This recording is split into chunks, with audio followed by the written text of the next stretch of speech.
Հիմնականում աշխատել եմ տարբեր ամերիկյան թատրոնների հետ եւ կարճամետրաժ ֆիլմերի հետ, ամերիկյան դերասանների հետ, ռեժիսորների հետ։ Չգիտեի, որ այստեղ կա հայ թատրոնի ընկերություն, մի ամիտ Instagram-ով նկատեցի էտի եւ շատ ինձ ուրախություն պարգևեց եւ մեսեջ արեցի ու նամակ գրեցի պարոն Արամազդին, որ ցանկանում եմ ձեր հետ համագործակցեմ։ Ու այդ նույն ժամանակ իրանք անում էին տունը սահմանի վրա բեմադրությունը Կարինե Կոդիկյանի եւ պարոն Արամազդը ինձանից խնդրեց հայկական տարազային գլխաման եւ ինձ համար դա մեծ ուրախություն էր։ Դա եղավ առաջի քայլը եւ դրանից հետո առաջարկեցի, որ ես կուզեմ ձեր հետ աշխատեմ, տրամադրեմ կոստյումներ, որովհետեւ ինձ համար մեծ ուրախություն է, որ Ամերիկայում, օտար երկրում հայ թատրոնի ընկերություն կա։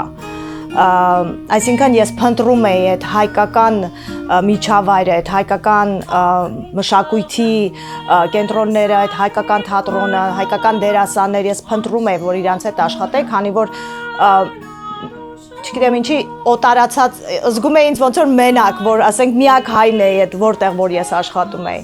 Եվ դրանից հետո շատ մեծ ուրախությամբ արդեն սա իմ երկրորդ տունն է, այս հայկական թատրոնը։